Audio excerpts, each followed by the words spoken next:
अति उत्तम।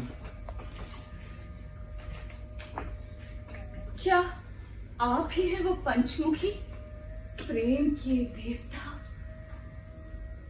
मैं वो हूं जो सबसे पहले इस ब्रह्मांड के गर्भ में पैदा हुआ। मैं दुख और सुख के बंधनों में स्त्री और पुरुष की आत्माओं को बांधता हूं।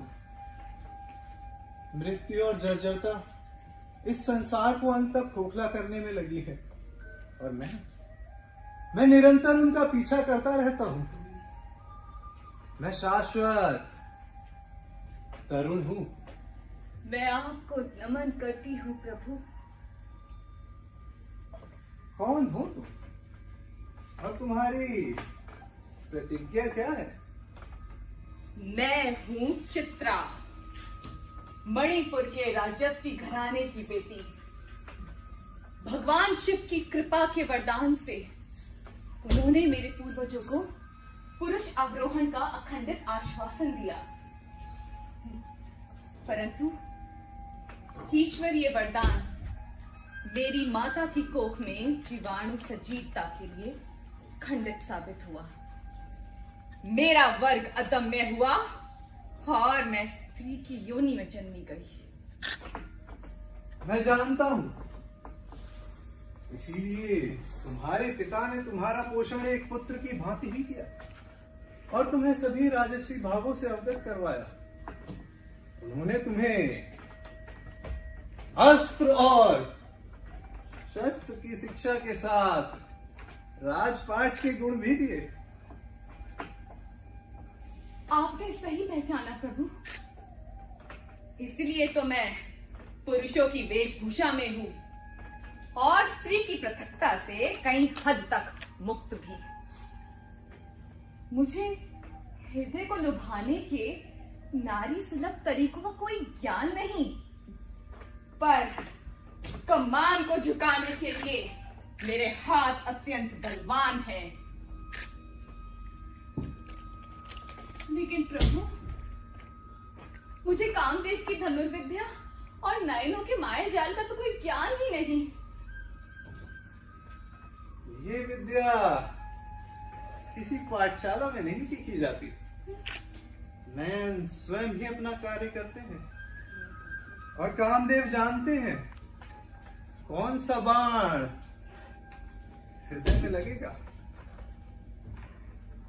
एक दिन अचानक खेल खेल में जंगल में दूर भीतर नदी किनारे तक मैं जा पहुंची। वहां अपने अश्व को वृक्ष की टहनी से बांधकर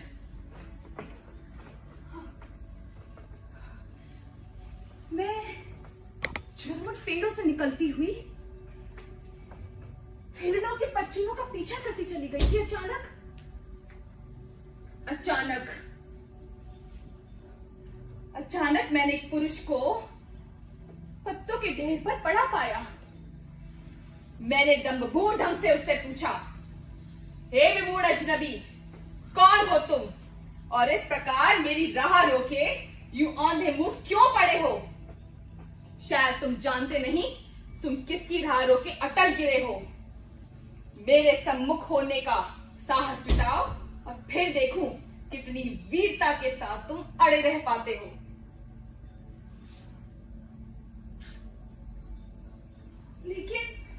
लेकिन उसने तो मेरे आदेश पर कोई आशंका ही नहीं जताई।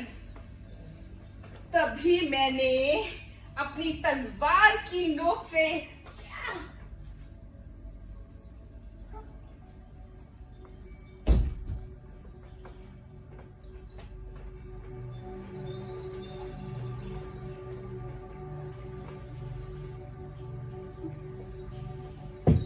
अचानक वो लंबी भुजाओं के साथ मेरे सामने खड़ा हो उठा। और उस दिन पहली बार मुझे अपनी स्त्री होने की अनुभूति हुई और मैंने जाना कि मैं किसी पुरुष के समक्ष खड़ी हूं।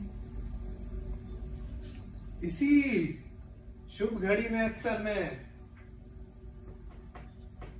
स्त्री और पुरुष को एक दूसरे को पहचानने की श्रेष्ठ शिक्षा देता हूं। उसके बाद क्या हुआ? भय और विस्मय से मैंने उनसे पूछा, आप कौन हैं? मैं हूं अर्जुन, महान कुरुवंश से। अर्जुन, मैं पथराए बुद्ध की तरह खड़ी रह गई और उन्हें नमन तक करना भूल गई। क्या ये वाकई में अर्जुन है? मेरी कल्पनाओं की महान प्रतिमा।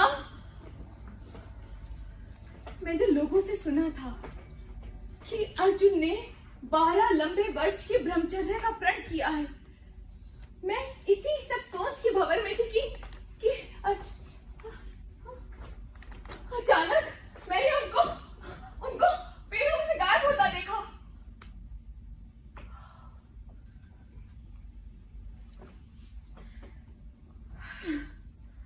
ओ जड़मती स्त्री, कितनी मूर्ख हूं मैं।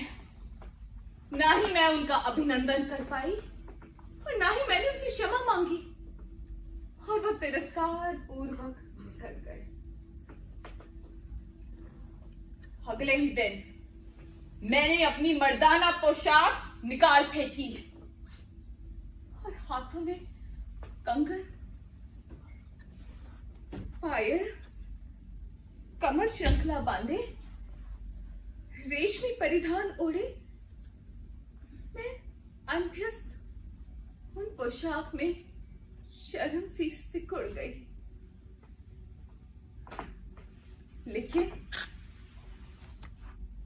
लेकिन मैं अपनी खोज पर अडिग रही और जंगल के शिव मंदिर में मैंने अर्जुन को पा लिया। मैं हृदय रूपी ईश्वर हूं और इन सब उद्यमी रहस्यों को समझता हूं। मुझे अंत तक कहानी बता। मुझे हल्की सी अनुभूति है कि मैंने उनसे क्या बात की और उनकी मुझे क्या उत्तर मिले। जैसे ही मैं घर जाने के लिए मुड़ी, उनके अंतिम शब्द लाल गरम सुई की तरह मेरे कानों में चुभे। मैंने 12 वर्षों के ब्रह्मचर्य का प्रण लिया है। मैं तुम्हारा पति बनने योग्य नहीं।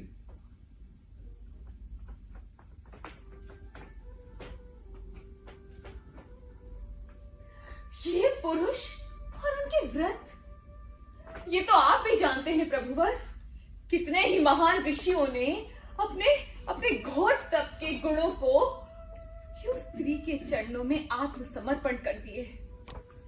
तभी मैंने अपने धनुष को तोड़ डाला और सारे तीर आग में झोंक दिए।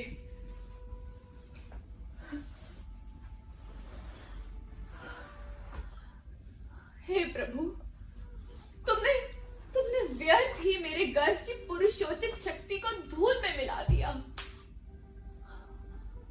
अब मुझे दो वो शिक्षा, अब मुझे दो वो अपना ज्ञान, वो कोमल सत्ता, निहत्ते हाथ के अस्त्र शस्त्र। चित्रा, मैं तुम्हारा मित्र रहूंगा और इस दुनिया के सम्राट अर्जुन को बंदी बना तुम्हारे सामने ला खड़ा करूंगा, ताकि वो अपने द्रोह के अपराध की क्षमा मांग सके। अगर समय मेरे साथ होता तो पल पल कर मैं अर्जुन का हृदय जीत लेती और देवताओं से किसी मदद की आवश्यकता भी ना होती। पर मैं वो स्त्री नहीं जो अपनी निराशा का पोषण मौन रहकर करती हो। अपनी सच्चाई पहचानने के लिए पूरे जीवन का लेखा जोखा लग जाता है।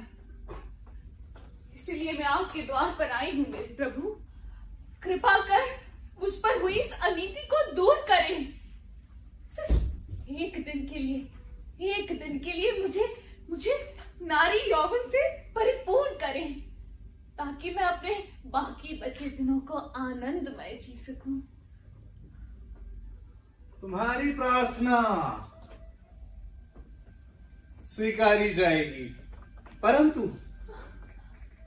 एक दिन के छोटे समय के लिए नहीं, बल्कि पूरे 1 वर्ष के लिए। यौवन के उमड़ते समुद्रों का तूफान तुम्हारे लिए होगा।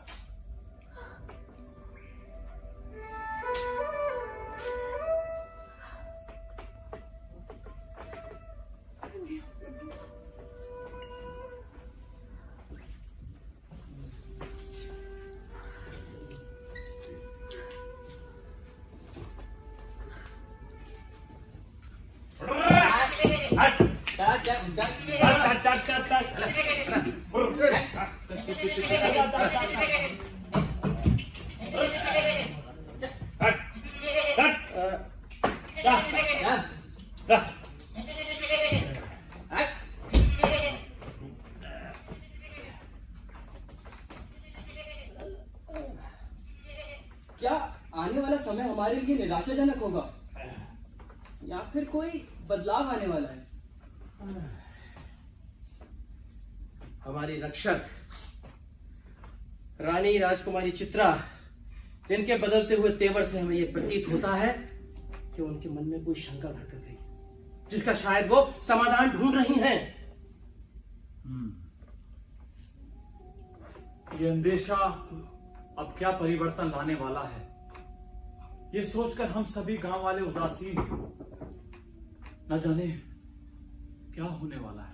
राजकुमारी चित्रा का उदासीन होना ये कोई शुभ संकेत नहीं है, और हमारे अंदर इतना साहस नहीं है कि हम उनसे जाके कुछ पूछ सकें। परंतु राजकुमारी चित्रा के रहते हमें कभी कोई चिंता नहीं सताई। हमें विश्वास रखना चाहिए, आगे भी जो होगा सब अच्छा ही होगा। राजकुमारी चित्रा का अवतार हम सब गांव वासियों के लिए एक पहाड़ के चट्टान की तरह है। क्या ये उनके साथ अत्याचार नहीं है? उन्हें अपने होने का अधिकार है, परंतु हमारा नेतृत्व राजकुमारी चित्रा उचित समझती हैं। तो फिर ये उदासीनता क्यों? आओ चलें और राजकुमारी चित्रा के सम्मान में विजय शंख बजाएं और उनकी वीरता के गीत गाएं। हाँ चलो, हाँ चलो चलो चलो चलो। प्रभु, ये काल रूपी सी उदासी क्यों? क्या कुछ चला गया है, या किसी के आगमन पर आशंकाओं का आभास फैला है? जो है सुनने को अधीर हूँ। प्रभु, राजकुमारी चित्रा की उदासीनता और हमारे प्रांत पर भी रहस्यमय शंकाओं का आभास है। ये तो प्रकृति के क्रम है। खुशहाली और उदासीनता का वैधवी रिश्ता तो अनिवार्य है। उसमें शंकाओं के लिए कोई विशेष स्थान नहीं रह जाता। जो होना है वो होता है, नियम है। प्रभु, राजकुमारी चित्रा का मौसमों की तरह बदलते हुए यह स्वभाव, यह हमें अंदर से दुख पहुंचा रहा है। उनका स्वभाव तो अडिग पहाड़ के चट्टान की तरह है। हाँ प्रभु, राजकुमारी चित्रा का परिवर्तन मोम की तरह शिथिल एवं चिंताजनक है। नहीं, ये तो उत्सव का समय है और आप सबके लिए उत्सव में सम्मिलित होने का सुनहरा अवसर। अपने हृदय पर भरोसा रखो और उत्सव के गीतों में डूब जाओ। प्रभु, आपका आश्वासन हमारा एकमात्र सहारा है प्रभु। और हाँ, तुम्हारी रक्षक हमेशा चित्रा ही रहेगी। राजकुमारी चित्रा की जय हो। राजकुमारी चित्रा की जय हो। राजकुमारी चित्रा की जय हो।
का मैं स्वप्न लिप्त था, या जो उस दिन मैंने नदी के किनारे देखा वही सत्य था।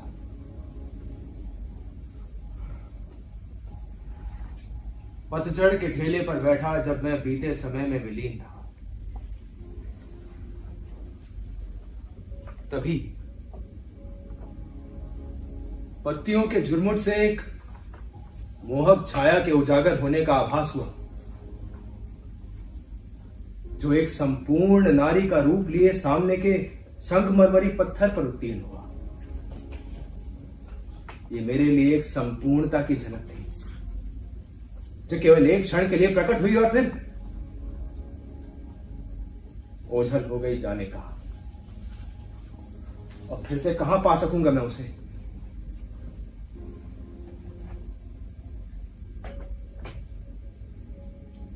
किंतु ये कौन है जो यहां होने का आभास दे रहा है?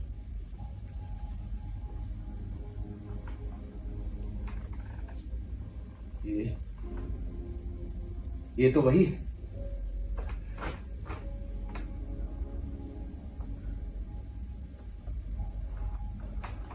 शांत शांत मेरे हृदय, शांत।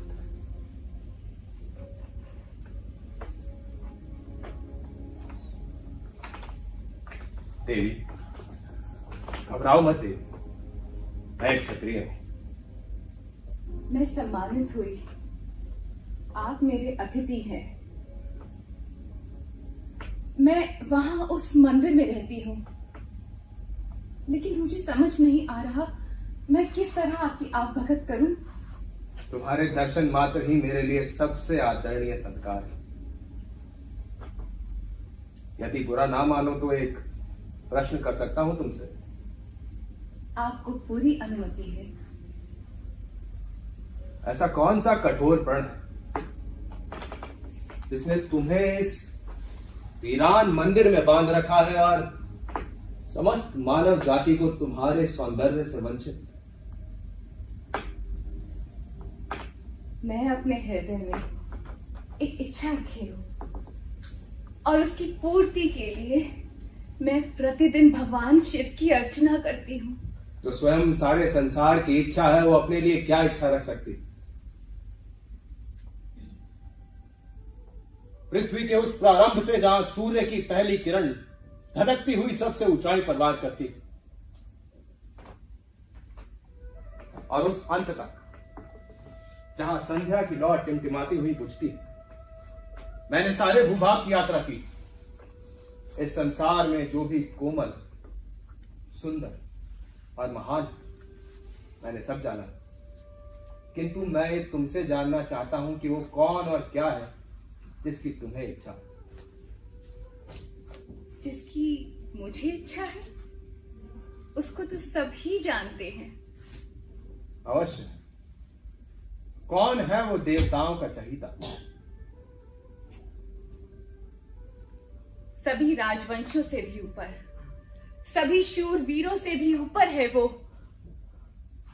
देवी, अपने सौंदर्य की संपत्ति को यूं झूठ की वेदी पर बलि मत चढ़ने। मिथ्या इसी प्रकार एक मुख से दूसरे मुख तक फैलती, जिस प्रकार सूर्योदय से पहले फैला हुआ कोहरा। मुझे बताओ, कौन है राजस्वी वंशों का वो शूरवीर? तुम क्या दूसरे मनुष्य के वैभवी होने पर चलते हो वैरागी?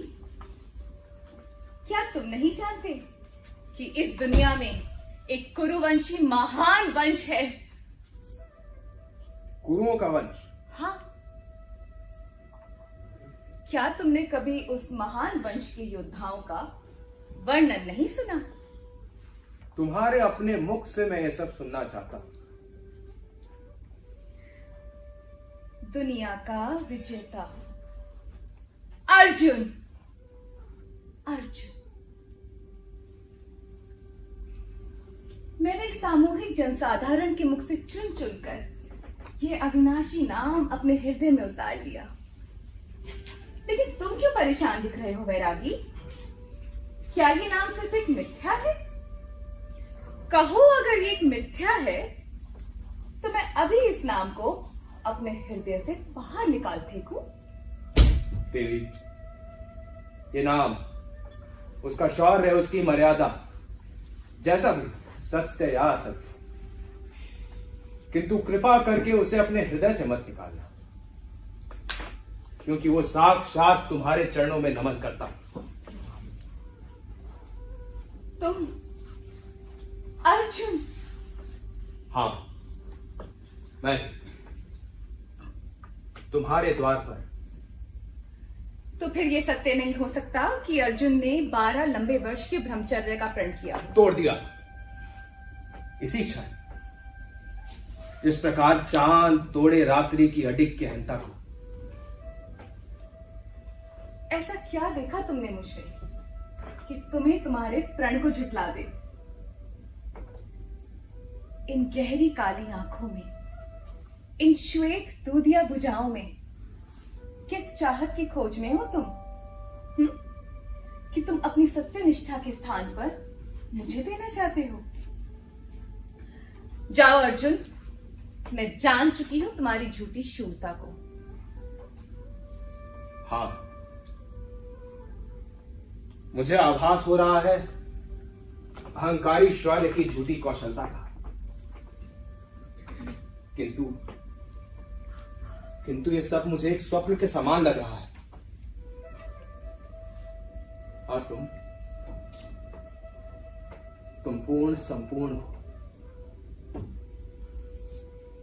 तुम्हें एक बार देख लेने का अर्थ है संपूर्णता से सदा के लिए साक्षात हो जाना। अर्जुन, चले जाओ, चले जाओ, चले जाओ अर्जुन।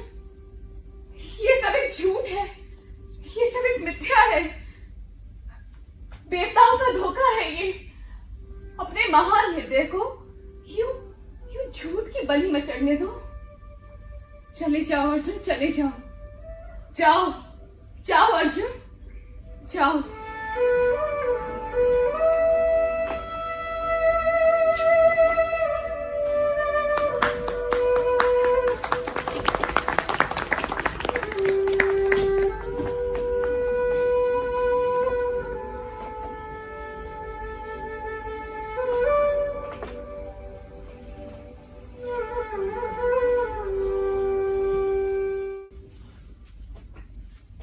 नहीं, असंभव,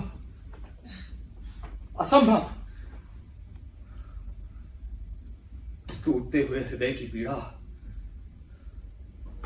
जो प्रेम की उन्मुक्त अंगड़ाई लेता रहे और फिर अपने प्रिय को किसी दरिद्र की भांति धुतकार देना। असंभव, असंभव, असंभव। ओ प्रेम के देवता, ये कैसी ज्वाला है जिसमें मैं जल रहा हूं और जिसे मैं छू मात्र रहा हूं वो भी मेरे साथ चल रहा है। असंभव, असंभव, असंभव।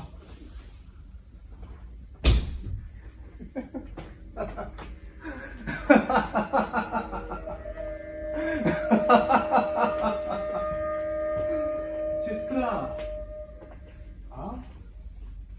प्रणाम प्रभु। चित्रा, मैं जानना चाहूंगा कल रात्रि को क्या हुआ?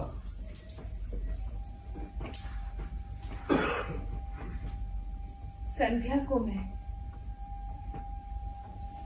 कोमल बिछौने पर लेटी उन सभी बातों को दोहराती रही जो अर्जुन ने मुझे मेरी प्रशंसा में की थी। मैंने स्वयं को उस फूल की भांति पाया जिसके पास बस कुछ क्षण होते हैं अपनी प्रशंसा सुनने के लिए, और जिसे सूर्य ढलते ही अपने नयन नीचे कर लेने होते हैं और अपने अस्तित्व को झुकाकर मिट्टी में मिल जाने से पहले उस अंतिम हिचकी का सहारा लेना होता है। बस एक छोटी सी कहानी को अंत देने के लिए जिसका ना ही कोई आरंभ है ना ही कोई अंत। चित्रा, एक कीर्ति में असीम जीवन एक ही दिन में फल फूल कर जिया जा सकता है, जैसे एक छोटे से गीत में संपूर्ण वर्णन। दक्षिणी हवाओं ने दुलार कर मुझे सुला दिया।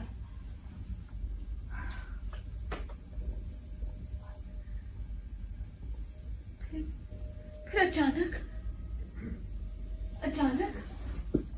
किसी की चलती हुई चुभती उंगलियों के पैने स्पर्श ने मेरे ऊँघते शरीर को झकझोर दिया। मैं जाग पड़ी और सामने उस वैरागी को खड़ा पाया, हाथ में करमंडल लिए। वो एक मजबूत वृक्ष की भांति मेरे सामने खड़ा हुआ था। शर्म मेरे पैरों में सर के कपड़े की तरह गिर गई जब मैंने उनकी पुकार सुनी, प्रियतमा, प्रियतमा, मेरी प्रेयसी। मेरा संपूर्ण जीवन एक स्रोत में जुड़कर उनके प्रश्नों के उत्तर के लिए आतुर हो गया और मैंने अपनी बाह उनके लिए खोल दी।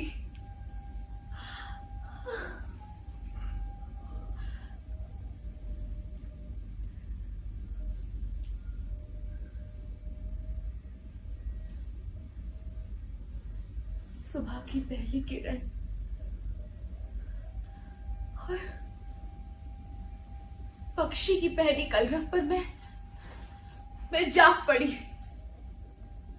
मैंने स्वयं को उसी पुरानी धरती पर पड़ा पाया। मैंने अपने होने को दोहराया और फिर एक पैर की कोंच सीने में दबाए दौड़ पड़ी घिरनी की तरह बेतहाशा। जंगल के कोने में कहीं दुबक सकूं, कहीं रो सकूं।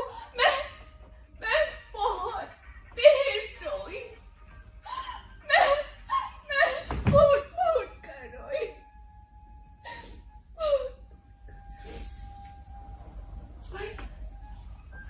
एक अश्रु भी मैंने अपने नयन से नहीं बहने दिए।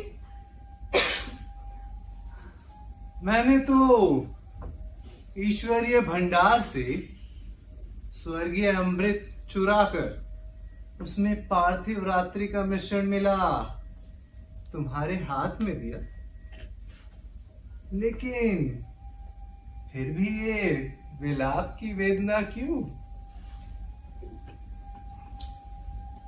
किसने किया उसका पान?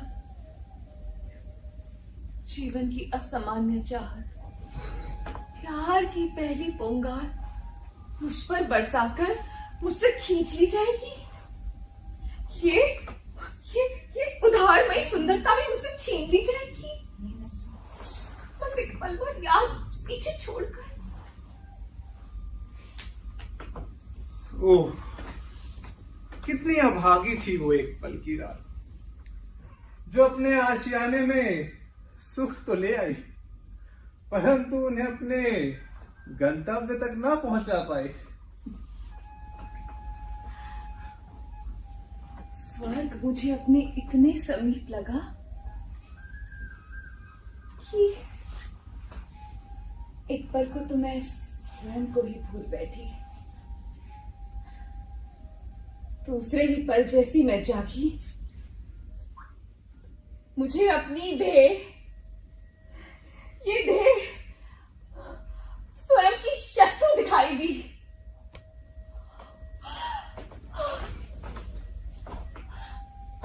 हे प्रभु, मुझे मुक्त कर दो इन सब से, मुझे मुक्त कर दो इस वरदान से। मुझे वही पुरानी चित्रा, मुझे मुक्त कर दो। चित्रा, अगर मैंने तुमसे ये वरदान वापस ले लिया तो तुम अपने प्रिय के सम्मुख कैसे जा सकोगी? वो ना जाने किस द्वेषी क्रूरता से तुमसे पेश आए। वो इन सबसे कहीं उत्तम होगा प्रभु। हाँ, कहीं उत्तम। मैं अपने इस स्वांग को त्याग कर उनको अपने होने का आभास दूंगी। अगर फिर भी उन्होंने मुझे ठुकरा दिया तो यह भी मुझे स्वीकार्य होगा। चित्रा, मेरी मंत्रणा ध्यान से सुन। पतझड़ के आने पर और फूलों के मौसम खत्म हो जाने पर फलों का राज होता है। इसलिए तुम जाओ और उन्मत्त उत्सव की तैयारी करो।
मुझे ऐसे क्यों देख रहे हो अर्जुन? मैं देख रहा हूं कि तुम ये पुष्पमाला कितनी सुंदरता से बुनी हो। ऐसा प्रतीत होता है मानो कला और कुशलता तुम्हारी उंगलियों पर थिरक रही। मैं देख रहा हूं और सोच भी रहा हूं। तुम क्या सोच रहे हो? मैं सोच रहा हूं कि तुम इसी प्रकार मेरे इन वनवास के दिनों को भी एक अनश्वर पुष्पमाला में बुन रही थी, मेरे राज्य लौट कर मेरा राज अभिषेक करने के लिए। राज्य?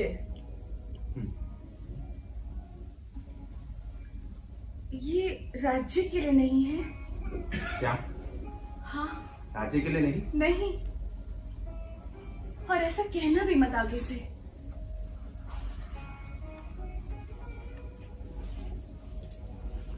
अर्जुन, राज्य उसे ले जाओ जो स्थायी हो। छोड़ दो उस जंगली फूल को जहां वो जन्मा है। अपने महल के संगमरमरी पत्थरों पर रुंध जाने के लिए उसे अपने घर मत लेकर जाओ, जहां वो दया और भीख का पात्र मात्र रह जाए। क्या हमारा प्रेम इस प्रकार का था? हाँ, इसी प्रकार का। तो फिर मलाल क्यों? अर्जुन, वो जो आलस्यशील दिनों को बहलाने का स्रोत था, उसे वैसा ही रहना चाहिए। संध्या की संतृप्ति को अपने भोर के उपार्जन पर हावी मत होने दो, क्योंकि उसमें पूरा एक दिन खपता है।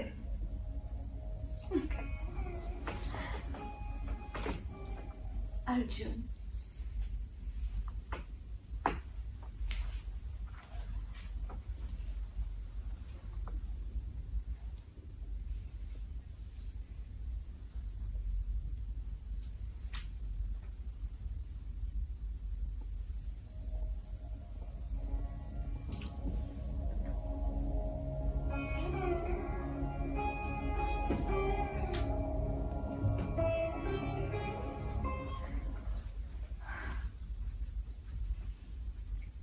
अब मैं बहुत थक चुकी हूँ अर्जुन,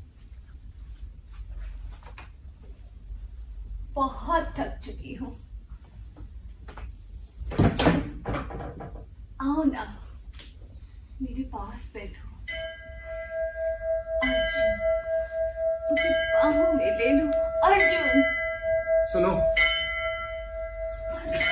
सुनो, किस प्रकार मंदिर की घंटियों की ध्वनि संध्या की शांति को चीर कर इस ओर आ रही। सुनो,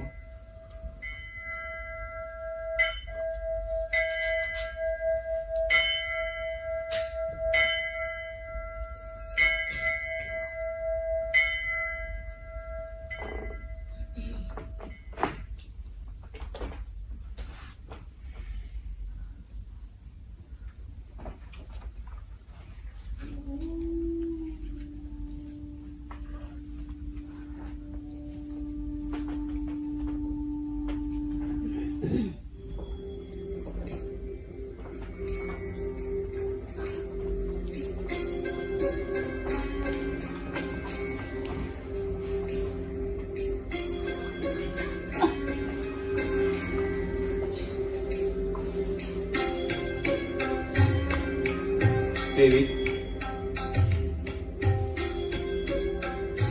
क्या तुम्हारा कोई घर नहीं? वो घर जहां कृपालु हृदय तुम्हारे वापस लौटने की प्रतीक्षा कर रहे हो, वो घर जो तुम्हारे होने से प्रकाशित था और तुम्हारे चले जाने के बाद अंधकार कर। अर्जुन, ऐसे प्रश्न क्यों? वो ओस की बूंद जो नरम फूल की पत्ती पर टिकी होती है, उसका ना तो कोई भाग्य होता, ना ही कोई ठिकाना। उसके पास किसी भी प्रश्न का कोई उत्तर नहीं होता। जिसे तुम प्रेम करते हो, वो उसी ओस की परिपूर्ण बूंद है। तो क्या इसका इस संसार से कोई संबंध नहीं? क्या वो इस धरती पर किसी देवता की क्रूरता से फेंका गया एक टुकड़ा मात्र है? हाँ,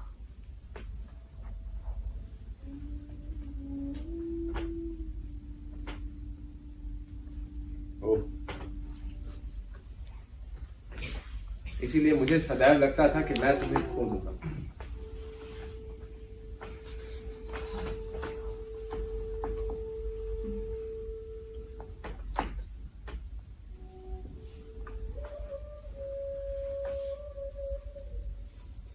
देवी, मेरा हृदय बेचैन है और मन पूरी तरह अशांत। तुम मुझसे विवाह कर लो।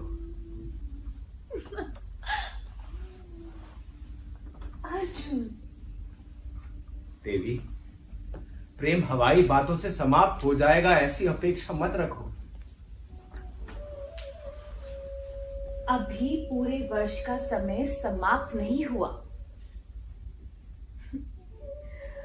और अर्जुन, मैं भी बहुत थक चुकी हूँ।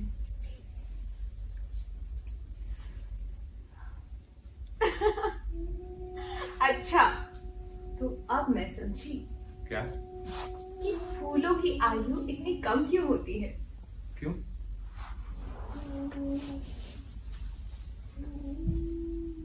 काश मेरी भी ये देह किसी फूल की भांति पिछले वसंत में सिकुड़कर समाप्त हो जाती।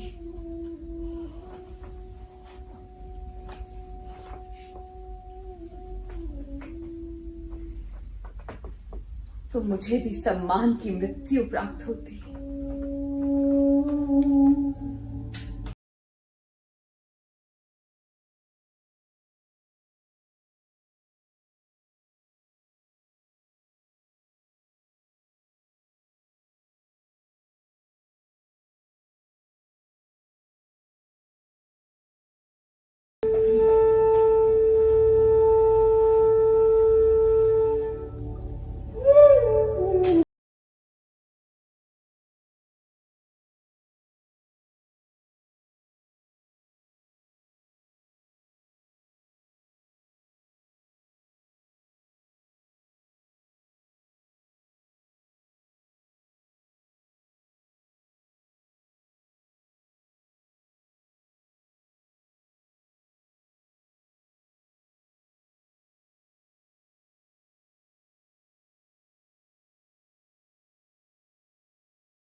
उस लौ की भांति चमक उठे जो बुझने से पहले अपनी चरम सीमा को चूम लेती हो।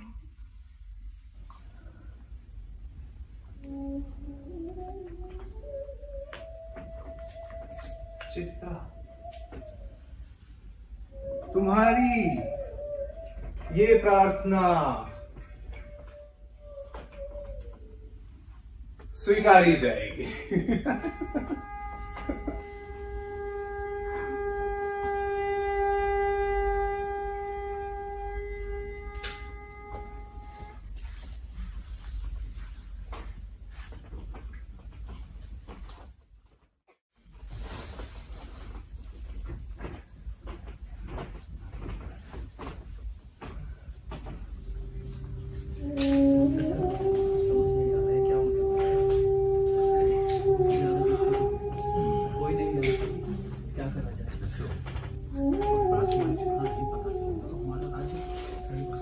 रक्षा कौन करेगा हमारी? किस प्रकार से? अब हमारी रक्षा कौन करेगा? क्यों? तुम्हें किन खतरों का आभास है? हमारे गांव को ध्वस्त करने के लिए लुटेरे चारों तरफ से हमारे गांव में घुस आए हैं। तो क्या इस गांव का कोई प्रहरी नहीं है?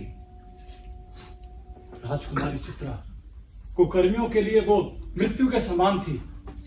जब तक वो इस राज्य में थी तब तक प्राकृतिक मृत्यु के अलावा कोई भय नहीं था, परंतु अब वो तीर्थाटन पर चली गई है और कोई नहीं जानता कि वो कहां है।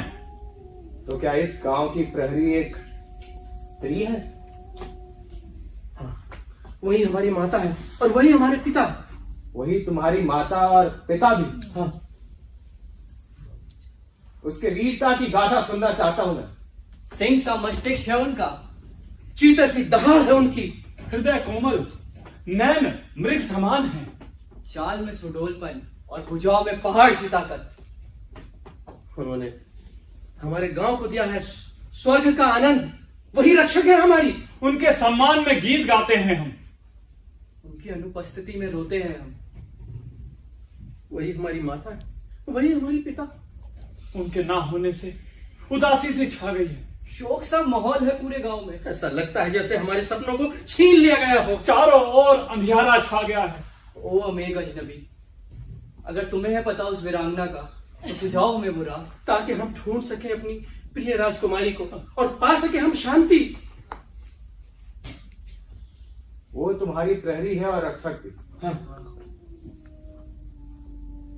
वो कोमलांग स्त्री भी है और शत्रु के लिए भय का कारण भी। यदि तुम्हें छोड़कर वो अपना दाम्पत्य जीवन जीना चाहे तो कौन ले सकेगा उसका स्थान? कोई नहीं, कोई नहीं, कोई नहीं, कोई नहीं। निर्भय,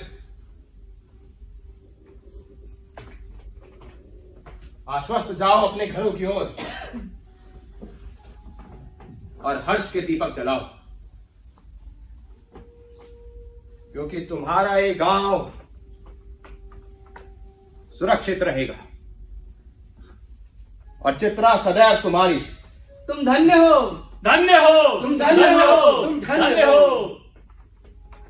हे अजनबी, कौन हो तुम? कोई प्रभु हो या ईश्वर के अवतार? कौन हो तुम? कुछ तो बोलो। हाँ।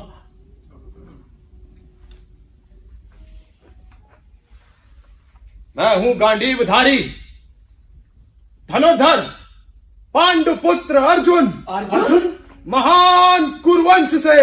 तुम धन्य धन्य हो, हो, तुम धन्य हो, तुम धन्य हो।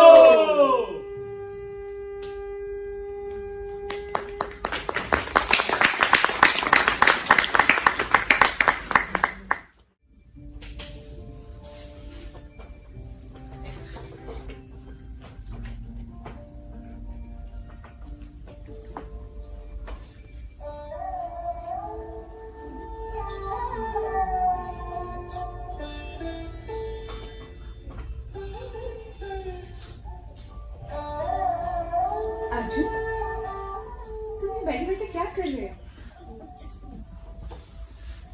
क्या सोच रहे हो? मैं सोच रहा हूं कि राजकुमारी चित्रा कैसी होगी। मैंने बहुत से लोगों से उसके बारे में बहुत सी कहानियां सुनी।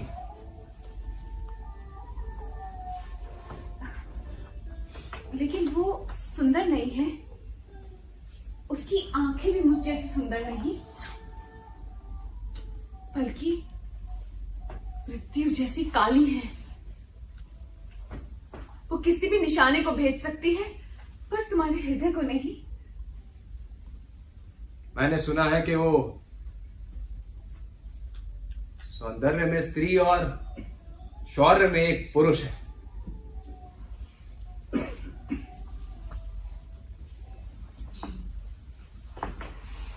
वही तो उसका सबसे बड़ा दुर्भाग्य है। शायद तुम मिल पाते उसे उस दिन शिव मंदिर के रास्ते पर, तो उसे बिना देखे ही आगे निकल जाते। लेकिन अब यू स्त्री की सुंदरता से इतना उकता चुके हो कि अब उसमें पुरुषत्व बल की ताक में हो। अर्जुन, अच्छा छोड़ो, चलो ना, वहां ले चलो मुझे। आओ ना अर्जुन। नहीं, आज नहीं प्रिय, पर आज क्यों नहीं अर्जुन? क्योंकि गांव को चारों ओर से शत्रु ने घेर लिया। मुझे लगता है उनका सामना करने के लिए मुझे अपने शस्त्रों को पैना कर लेना चाहिए। तुम्हें घबराने की कोई आवश्यकता नहीं। राजकुमारी चित्रा ने जाने से पहले समस्त सीमाओं पर सशक्त प्रहरी तैनात करके रखे हुए हैं। किंतु फिर भी मुझे अपना क्षत्रिय धर्म निभाने के लिए थोड़ा समय तो दो। तुम्हें क्या लगता है, ऐसे समय मुझे अपनी भुजाओं को तुम्हारा सिरहाना बनने देना चाहिए? और अगर मैं तुम्हें ना जाने दूं, और अगर मैं तुम्हें अपनी बाहों में ले लूं, तो क्या तब भी तुम ये दामन छोड़कर चले जाओगे? जाना चाहते हो तो जाओ, पर एक बात ध्यान रखना कि प्रेम का धागा एक बार टूट जाने पर दोबारा नहीं जुड़ता।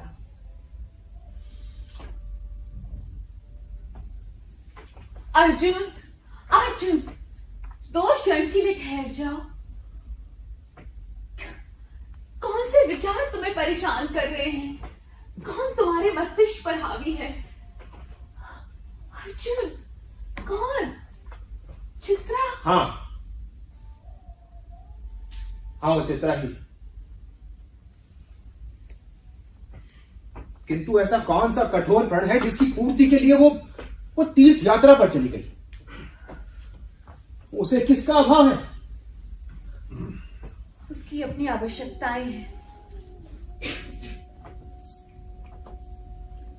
तो सभागी के पास अपना है ही क्या?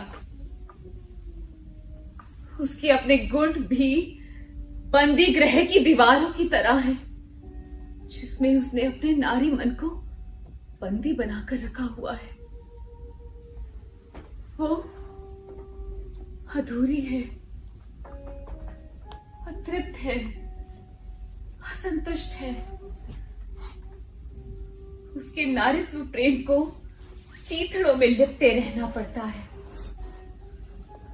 सुंदरता उससे विहीन है। वो एक नीरस भोर का भावार्थ है। नहीं अर्जुन, उसका व्याख्यान और मत सुनो। पुरुषों को उसका व्याख्यान शोभा नहीं देता। नहीं, किंतु मैं उसके बारे में सब कुछ जानना चाहता हूं। मुझे उसकी कथा सुनाओ।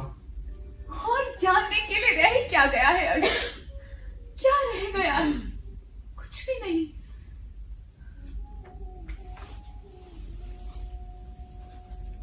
मैं अपने अवचेतन मन में उसे एक श्वेत अश्व पर सवार देख पा रहा हूं, जिसने अपने बाएं हाथ से लगाम पकड़ी है और दाहिने हाथ में धनुष बाण, जो वीरता की देवी की भांति चारों ओर केवल खुशियां बिखेरती चली आ रही, एक सचेत शेरनी के समान, जिसकी भुजाएं नारी शोभा से विमुख किंतु सुडौल और बलशाली।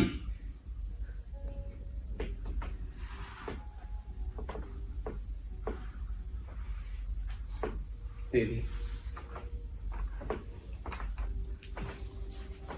मेरा हृदय बेचैन है और मन पूरी तरह अशांत। आओ, मैं और तुम, हम दोनों एक साथ निकल जाएं उनंदा के इस उदासीन कारागार से, इस सतही प्रेम की सीलन से, इस घुटन से।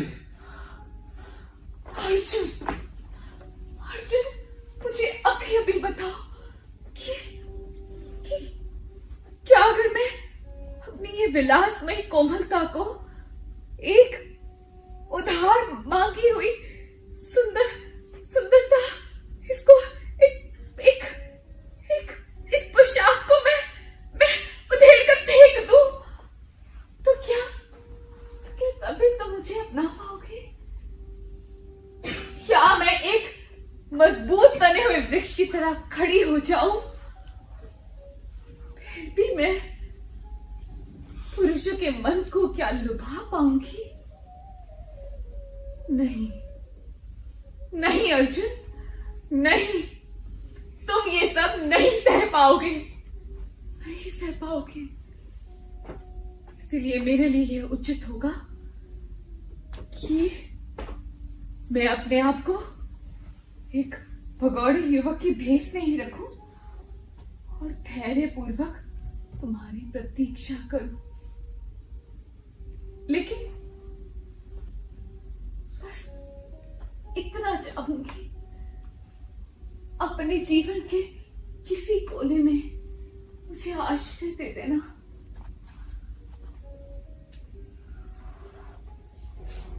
मैं तुम्हें कभी समझ ही नहीं सका। तुम सदैव मुझे एक सुंदर छवि वाली देवी ही लगी, किंतु तुम्हारे सुंदर चेहरे के पीछे छिपी रहस्यमय गहराइयों में,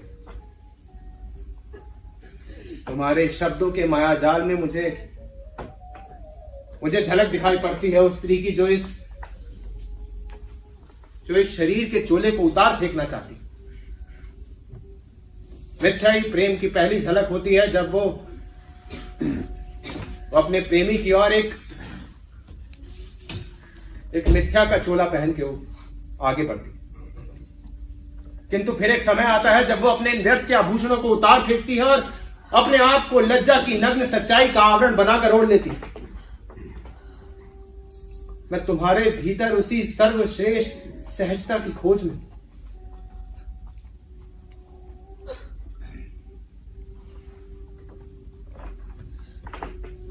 तुम्हारी आंखों में अश्रु था।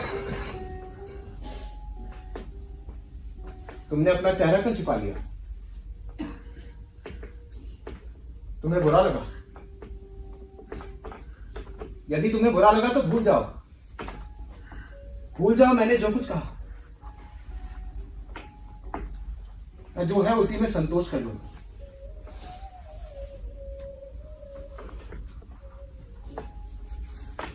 मुझे मेरी अपेक्षाओं के सहारे ही मेरे बचे हुए दिन व्यतीत कर लेने।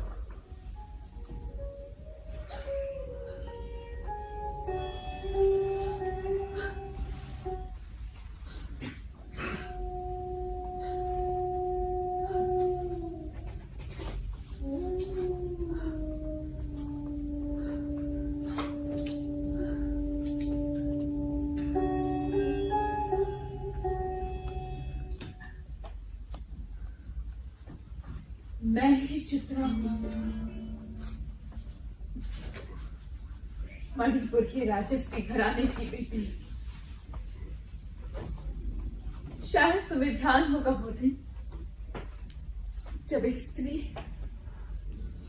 शिव मंदिर के रास्ते पे तुम्हें मिली थी।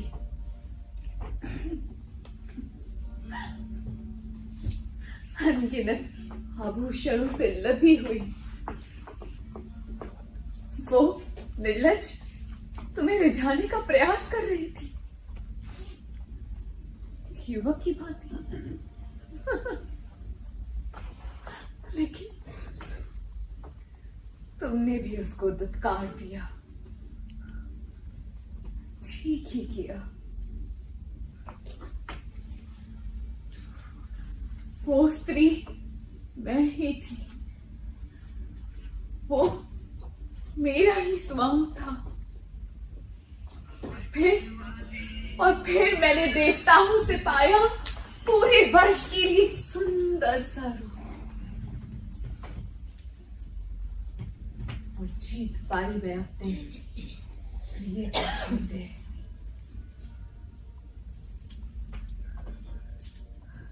लेकिन मैं वो स्त्री नहीं, मैं चित्रा। मैं कोई देवीय प्रतिमा, मैं कोई पूजा की वस्तु नहीं। मैं कोई देवी नहीं, मैं कोई करुणा की वस्तु भी नहीं जिसको दुत्कार दिया जाए। मैं चित्रा।